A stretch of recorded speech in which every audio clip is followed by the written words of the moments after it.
Welcome back to another enriching episode of Journey to Success.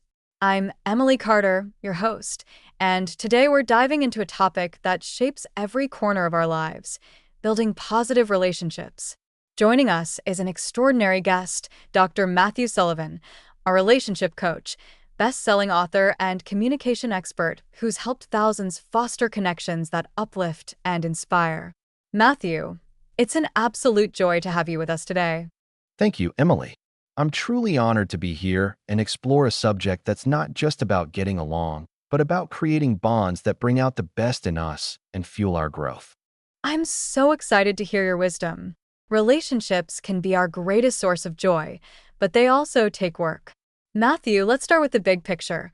Why is building positive relationships so essential for success and well-being, and how do they shape our journey? That's a brilliant question, Emily, and it really captures why relationships are the heartbeat of a fulfilling life. Positive relationships, whether with family, friends, colleagues, or partners, provide support, perspective, and joy, acting as a foundation for success. They boost your resilience, spark creativity, and open doors to opportunities through trust and collaboration. When you nurture these bonds, you're not just connecting, you're building a network of encouragement that lifts you through challenges and celebrates your wins. Without them, life can feel isolating and even achievements lose their shine. I think of someone like Oprah Winfrey, whose career soared through authentic connections. She said, "Surround yourself with only people who are going to lift you higher." Her bonds with mentors like Maya Angelou and partners like Stedman Graham grounded her, turning a local show into a global empire. Early in my own journey, I was a shy consultant in Denver, struggling to network. I'd avoid colleagues, feeling awkward, and my career stalled. But when I started investing in relationships, listening deeply, showing up consistently, my world changed. Clients trusted me, referrals poured in, and I found my passion for coaching. Positive relationships don't just enhance success, they weave a richer, more meaningful life, giving you the courage to dream bigger and the strength to keep going. That's such a beautiful way to frame it, Matthew. Relationships as a foundation for courage and joy. Oprah's Circle is so inspiring. You mentioned your own shift as a consultant. Can you walk us through how someone can start building positive relationships, especially if they feel shy or unsure where to begin? Absolutely, Emily. The first step is to practice active listening. Relationships thrive when people feel heard, not just spoken to. This means giving your full attention, eye contact, no interrupting, reflecting what they say. It's simple but powerful. I draw inspiration from Fred Rogers, who built Mr. Rogers' Neighborhood on listening, saying, "Listening is where love begins." His gentle presence touched millions. When I was that shy consultant, I'd ramble to fill silences, missing chances to connect. I felt invisible. Inspired by Rogers, I started listening, really hearing clients' goals, fears. I'd paraphrase, like, "It sounds like you're worried about this deadline." They opened up, trusted me, and my contracts grew. I coached a client named Sarah, a graphic designer who felt disconnected from her team, too timid to speak up. She thought relationships needed charisma. We used Rogers' listening. She asked a coworker about their day, truly heard them. It sparked a collaboration that won a pitch. Listening isn't passive. It's a gift that builds trust, laying the groundwork for positivity in any bond. Another step is to show consistent kindness. Small, regular acts, checking in, offering help, saying thanks, create warmth over time. I learned this from Michelle Obama, who nurtures her kitchen table of friends, saying, "Good relationships keep us grounded." Her steady kindness fuels her influence. I began sending quick notes to colleagues, "Loved your idea today," and our teamwork flourished, sparking my book. Sarah tried Obama's kindness, complimenting a teammate's work. It eased tension. They co-created a campaign. Kindness doesn't need grand gestures. It's the steady drip that builds strong, positive ties. I love those starting points: Matthew, listening, and kindness. Rogers and Obama make it so approachable. But what about when relationships hit rough patches, like conflicts or misunderstandings? How do you keep them positive then? Oh, Emily, rough patches are inevitable. They're where relationships are tested and strengthened. The key is to approach conflict with empathy. Instead of blaming, Seek to understand their perspective and express your feelings calmly. One tool is I statements, like, I feel hurt when this happens, to avoid defensiveness. I draw from Nelson Mandela, who reconciled a divided nation by empathizing with all sides, saying, if you want to make peace with your enemy, you have to work with your enemy. His dialogue built unity. When a client misread my advice, accusing me of slacking, I was stung, ready to argue. Mandela's empathy stopped me. I said, I feel I let you down. Can we clarify your goals? It turned tension into trust. They became a top referrer. I coached a client named Michael, a teacher whose colleague snapped over a shared project, fraying their bond. He wanted to push back. Inspired by Mandela, he tried.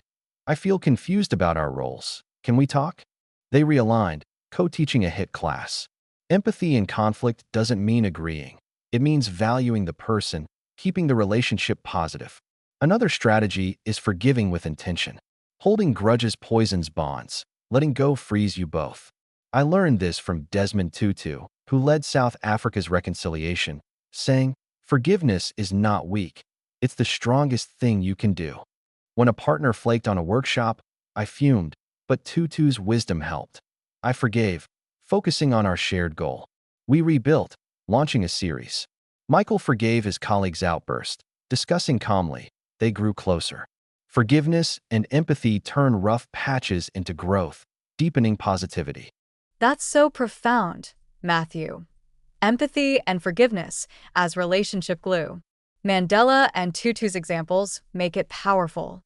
You've mentioned incredible figures like Oprah and Rogers.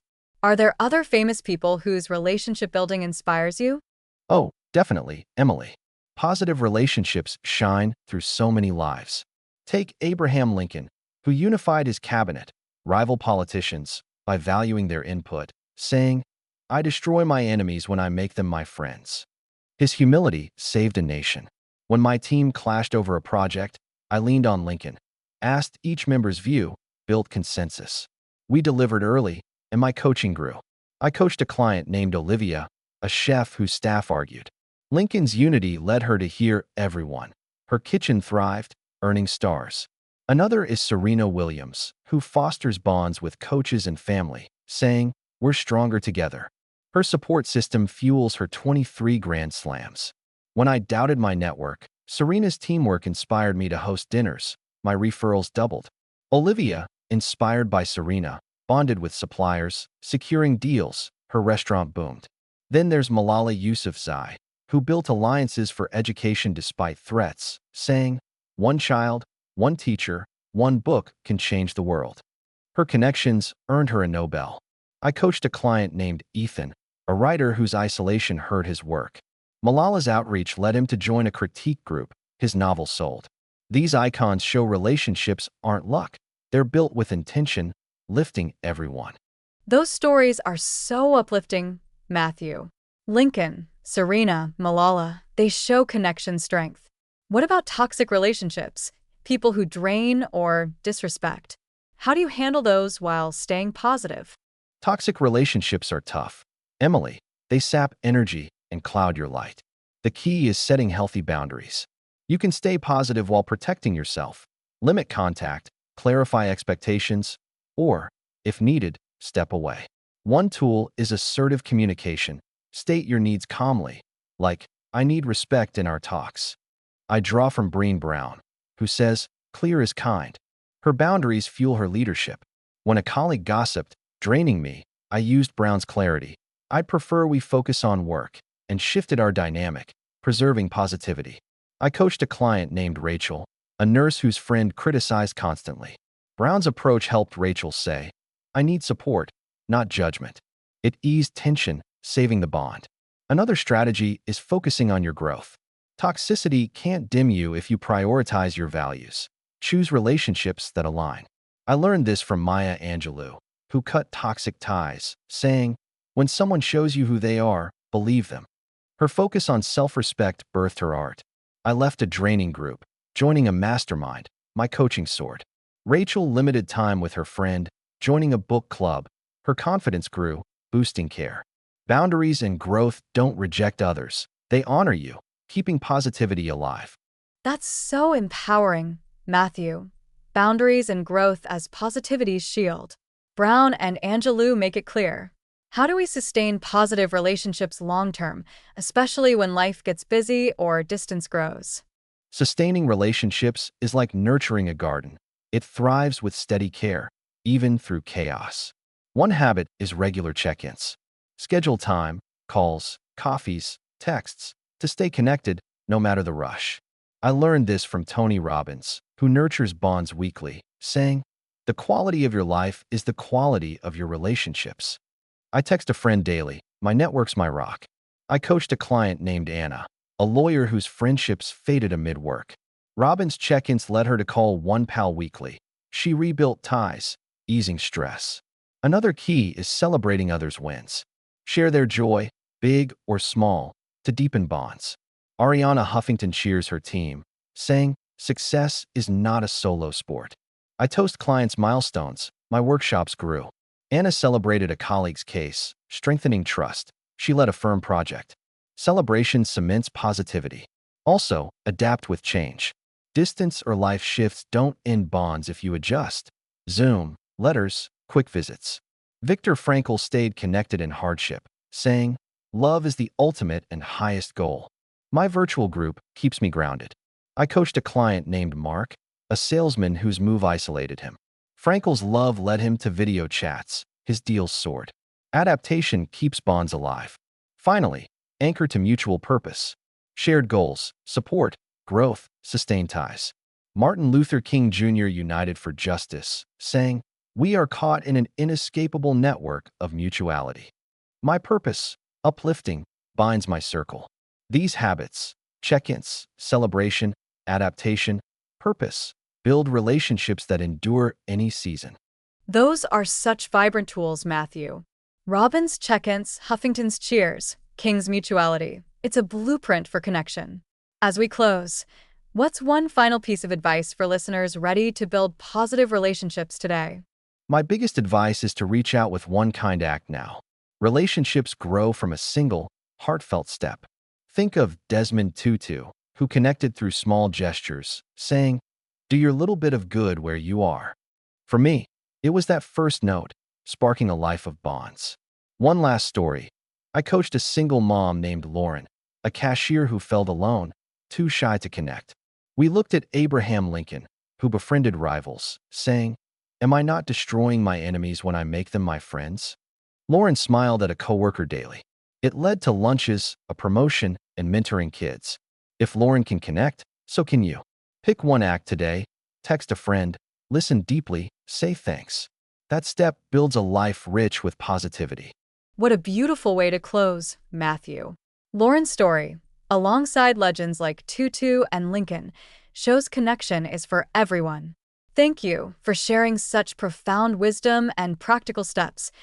I know our listeners are ready to nurture their bonds. Thank you, Emily, and to all the listeners. I hope you feel empowered to build relationships that light up your life. And that's it for today's episode of Journey to Success.